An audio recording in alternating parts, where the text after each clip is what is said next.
To his left, William Dartmouth, MEP, again for the South West and Gibraltar, again elected in 2009, representing the UKIP party.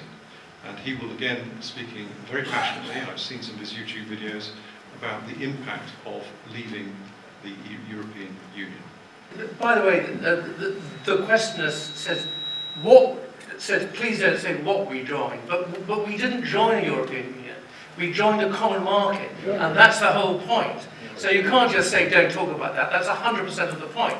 Now, I'm prepared to admit this. I'm old enough that I voted in the 1975 referendum, and I voted in favour of staying in. And what I voted in favour of was staying in a common market, which was basically about trade. Now, the detailed question, just to answer it in two lightning bits of detail, the unity of Europe, which the Americans were concerned about, it was, of course, the unity of Western Europe against Saber's expansion. And that doesn't really apply now, at least not in the same way.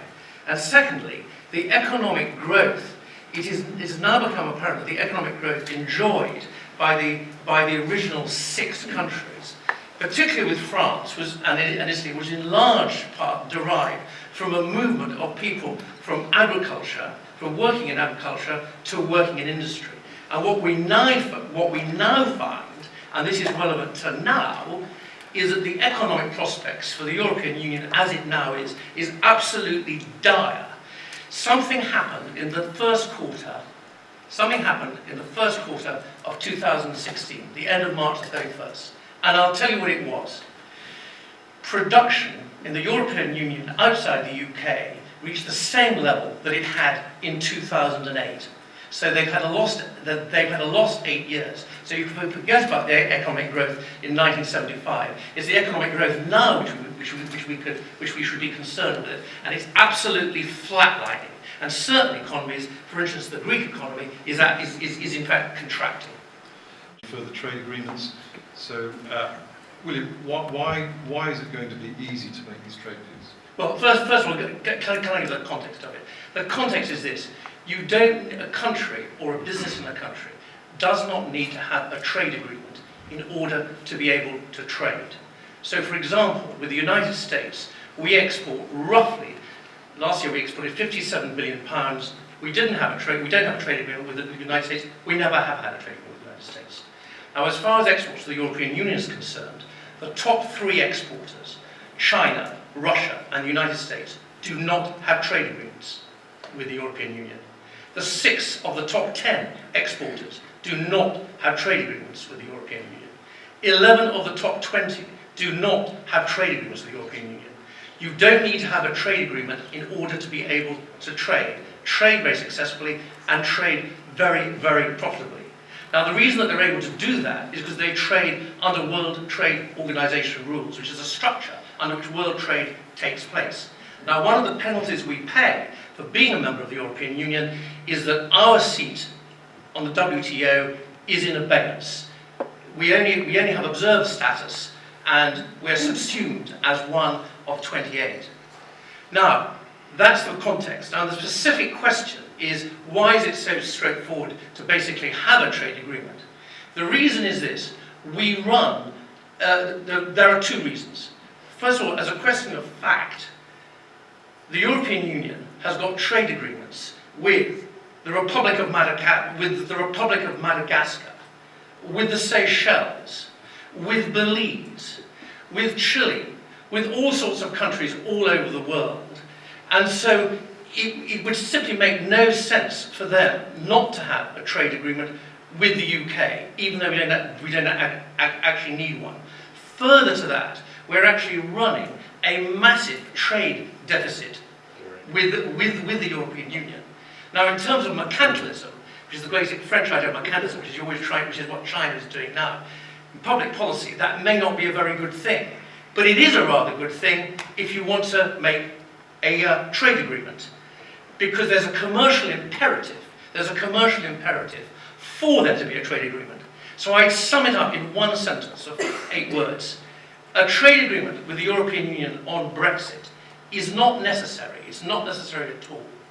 But in practical terms, it is nonetheless absolutely inevitable. Well, the question really is we jump out of the club, the boys' club, we jump out of it, they're pissed off. Why on earth would they want to come and trade with us again? Well, hang on, because they make money doing so. They make money doing so. I mean, I don't want to question a questioner, but it seems to me that the implicit assumption in your suggestion is that we leave, the smelling salts have to be effective for President Juncker and all the rest of the usual suspects, and in consequence, Daimler and Volkswagen and Spanish producers of fruit and French wine residents won't trade with us. I mean, frankly, you're a great man, and thank you for all you've done, but I just cannot agree with the assumption on which that question appears to be based. William, £6 to £7 billion a year, money well spent? Well, it actually isn't, but I actually dispute that thing. First of all, we in UKIP have never put forward this particular figure, and I'll tell you why. Because it's not just the direct costs, which are the fees. And by the way, the fees are only going to go one place, and that's up. The present rebate is only there till 2020. And in addition, if the Conservative Party, Conservative government, the Labour Party and the Liberal Democrats get their way, and 5 very poor countries, Serbia, Albania, Bosnia-Herzegovina, Macedonia and Turkey, become members of the European Union, we're going to have to pay vastly more in cohesion costs. But the real cost of the European Union is the indirect costs. Please bear in mind that only about 12.5% of the British economy is accounted for by exports to the European Union. 95% of British companies don't export to the European Union at all. Nevertheless, 100% of our economy is subject to EU regulation.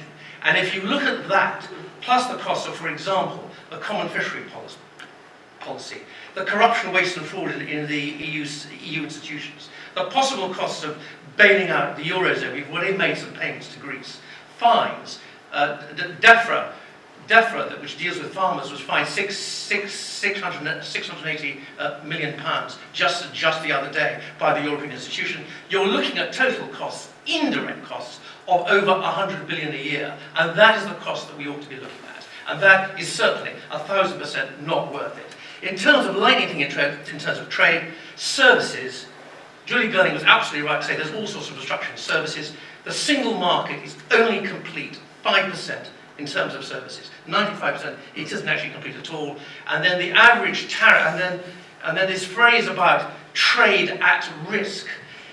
It's very important that we drill down on this. And sorry, Chairman, is the contention of Mr. Carmichael and others that all the trade is going to stop? And if it isn't the contention, how much of the trade does he think is going to stop? Okay. Mrs. Everton-Sawyer's ex-MI5, MI6 chief, one of the benefits we get is sharing security information. Now, clearly security in terms of business and everything else is a benefit. It's obviously helped us track down some very unsavoury characters.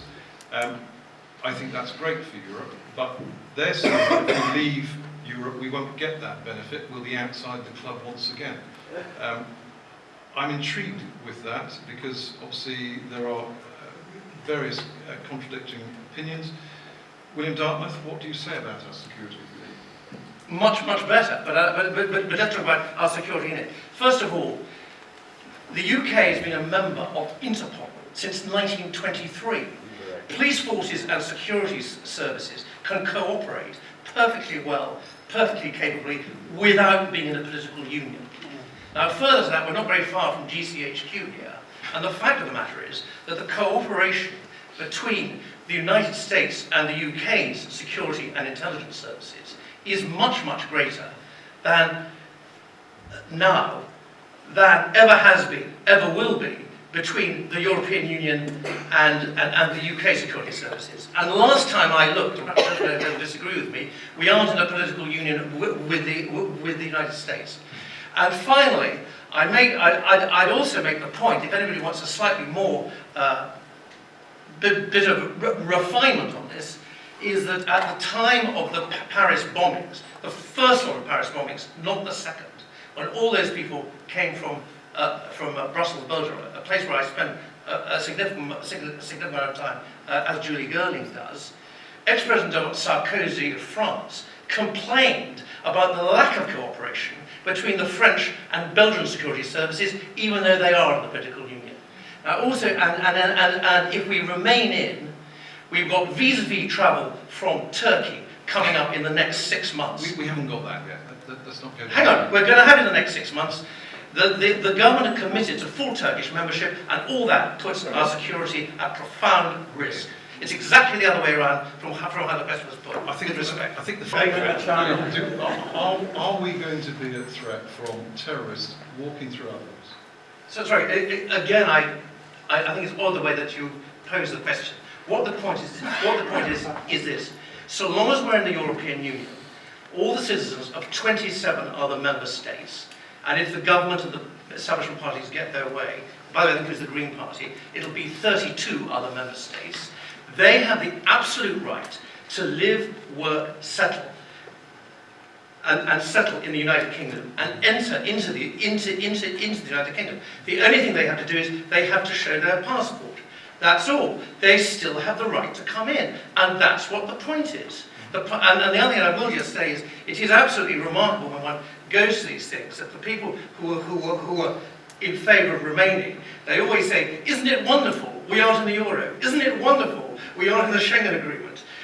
Look at all these exclusions we've got." If there was really a strong argument for it, they would all say, we should be in the Schengen agreement, we should be in the euro, etc., etc., etc. And that's a point which I'd like to perhaps leave people to dwell on.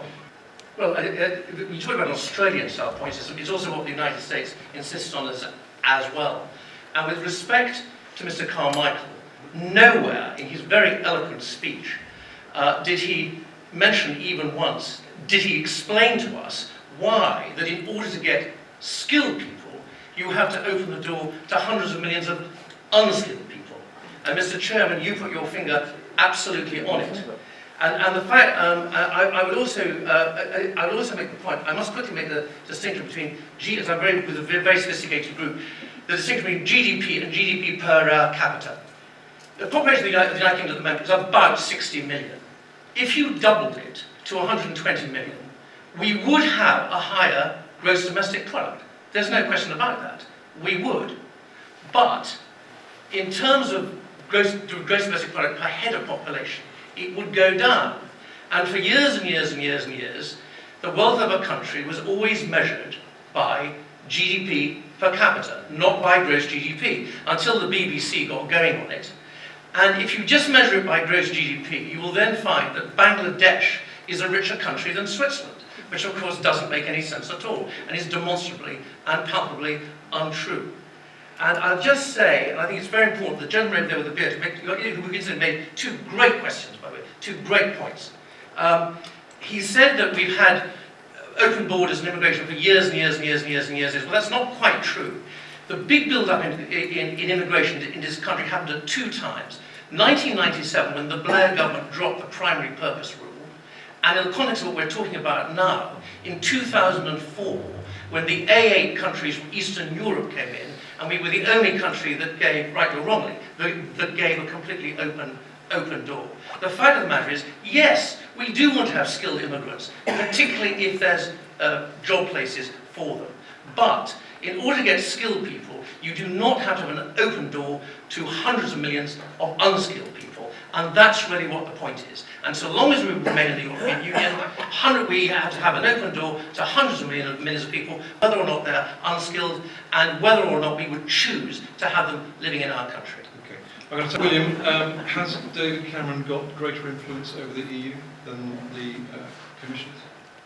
Oh, absolutely not. Absolutely not. But I must go back to this thing about sovereignty. When you're there, you just realise how much sovereignty or ability to run ourselves we've actually given up.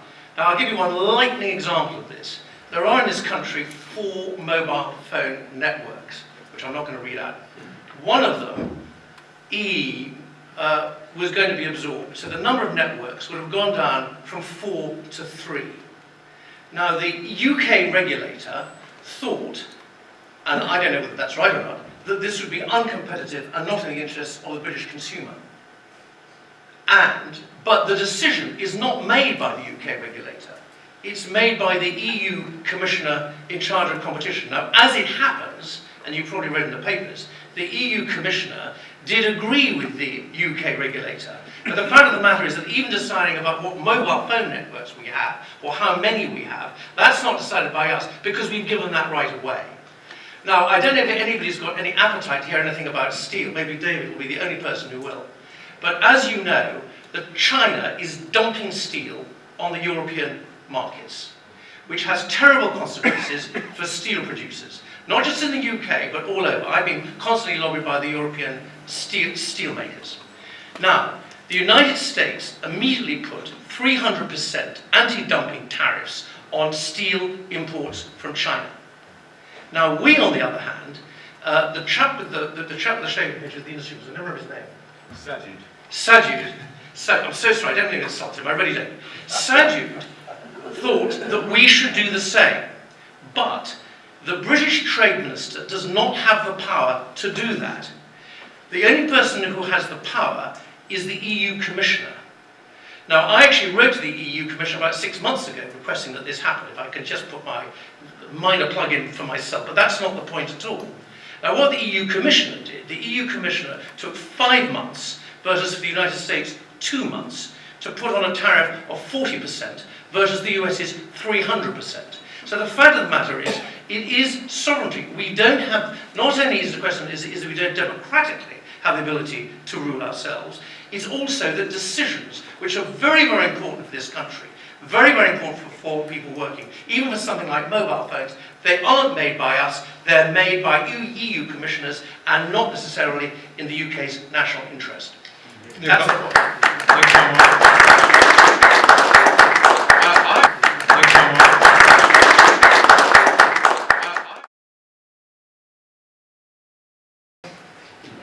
Mr. Cameron reassures us that the UK will prosper in a reformed EU. What I wonder is, do the panellists know what these reforms may be, and when can we expect them to be enacted? Well, Mr. Cameron, the Prime Minister, who's head of government, who as head of government I have great respect for, at the maximum moment of leverage, at the maximum moment of influence, when there's a referendum, which maybe he's going to win, maybe he's going to lose, he goes onto the European Union and says, please renegotiate, please will you renegotiate our terms of membership. Now in practice, he asked for very little and he came out with less. He didn't even get what he asked for in fiddling around with slightly more defined benefits, which didn't really amount to very much. He didn't even get that. And this is at the absolute maximum moment of leverage. So the fact of the matter is, you hear all this jargon phrase, a reformed European Union. We want to be a member of a reformed European Union. Let's be absolutely clear. A reformed European Union wasn't on offer. It isn't on offer now, and it's never going to happen. What is going to happen is more and more and more EU integration. The Eurozone countries are going to get closer and closer and closer together. And the gentleman there, one of the reasons for the massive level of unemployment in southern Europe is because of the Eurozone. The Greek and Italian economies simply cannot function in the same monetary zone as Germany. It just doesn't work. And the only people who are going to bail them out are going to be the Germans, and the price which they're going to exact is more and more EU integration. So I must also make the point, this is in 4 words, the fact of the matter is, when considering how to vote in this referendum, the fact of the matter is the status quo is not on offer. It's going to be more and more and more expensive and more or less of actually what people want. Julie Gerling? Yeah, first of all, cheaper air travel was driven by the Open Skies Agreement, of which the United States was the instigator. It didn't have anything to do with the European Union. Ryanair had this great thing of flying to lesser airports like Charleroi in Belgium and like Verona. All these places which pretend to be near places actually quite a long way away. They got subsidies from the councils, from the municipalities who control these airports. European Union's immediate reaction was to stop them doing that under state aid rules. Now, by the way, here in the southwest, as Julie Gurney will know much better than me, I have no doubt, we have Newquay Airport and the Scilly Isles Airport have been given a derogation from the European Union state aid rules. However, that does run out. So there's a long-term threat to those two airports, which would not be a good thing. And then finally, Mr. Neil Carmichael's great land of opportunity, 60% youth unemployment in Greece, 50% youth unemployment in Spain, 40% youth unemployment in Italy. Frankly, tell that to those people there. Tell that to those people there. Thank you very much.